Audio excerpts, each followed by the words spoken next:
What's going on, everybody? It's been a little while, to say the least. This is as far as I've gotten on the swap for the Sonoma, which is nothing. Plan was to have the Silverado lined out by Christmas and then start on this, but I got a lien condition I cannot get rid of. I've done everything you can think of, everything. The only thing I lack is exhaust, and it's got a couple bolts broke off, as did this one.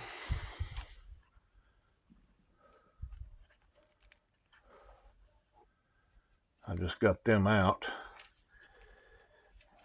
One's on the Silverado's on the back, and they'll be a real pain to get to. I'm not a little feller. But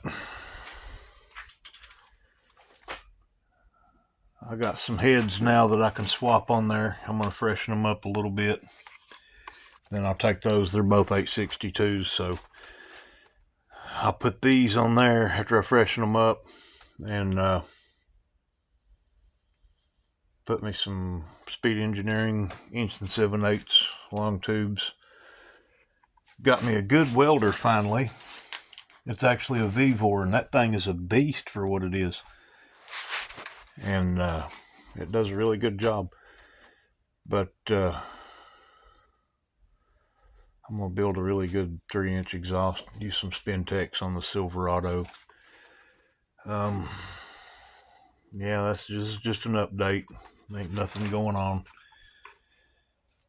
Just finally got them bolts out, and whenever I get some lifters and lifter trays and gaskets and the headers, everything I need, I'm going to go ahead and swap all this stuff.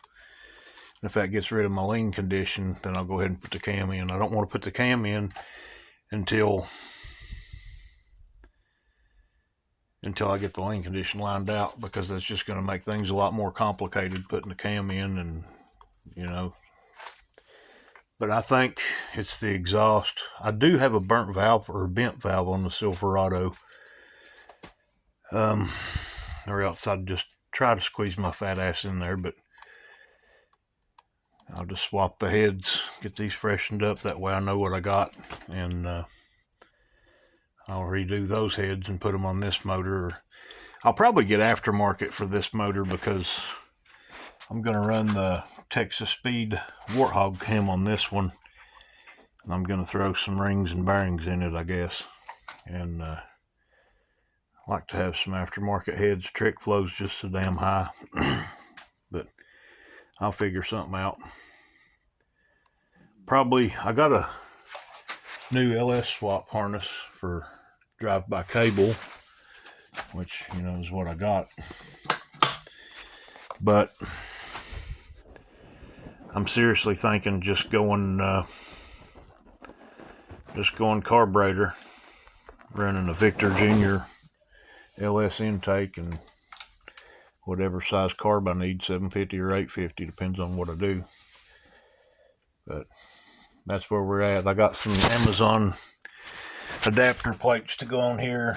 When I pull the small block out of the Sonoma, I'm going to just take the mounts off of it and just put them on here. And right now I'm looking for some long tube headers that's, not $1,200, because I plan on turboing it later on down the road, doing a blow through setup. But I just don't see paying $1,600 for a set of headers and then turning around and being done with them. So I'd go $600 or $800. I've seen some cheap ones, but they're only 1.5 inch primaries, and they'd choke this thing to death. They'd choke a stock motor to death. But I'm disappointed in Hedman, because that's all they offer, 1.5 inch primaries. That's crazy. But I hear muscle rods makes 1.75 inch. I might be able to make do with that, but I'll just have to see what they got. They're kind of elusive. I've tried to contact them, but haven't heard nothing back. But that's where we're at. We've got a 410 Gov bomb laying there for the Silverado. It's better than the 323s. I'll lighten the spring so it don't come out at such a high speed and clunk and break everything. I want it to come on quicker and easier and not have that big thud that breaks shit. But yeah, this is just an update. I hadn't posted nothing in a while, but we got some stuff coming. It's been cold. I got a couple diesel heaters out here. My shop's a pigsty because I'd come out here and do something, be freezing my balls off, and then go in because I didn't want to fool with cleaning it up. But I'm going to get it straightened up, and we're going to get some stuff going on. I got a lot of stuff to do. All right, thank you for watching. See you next time.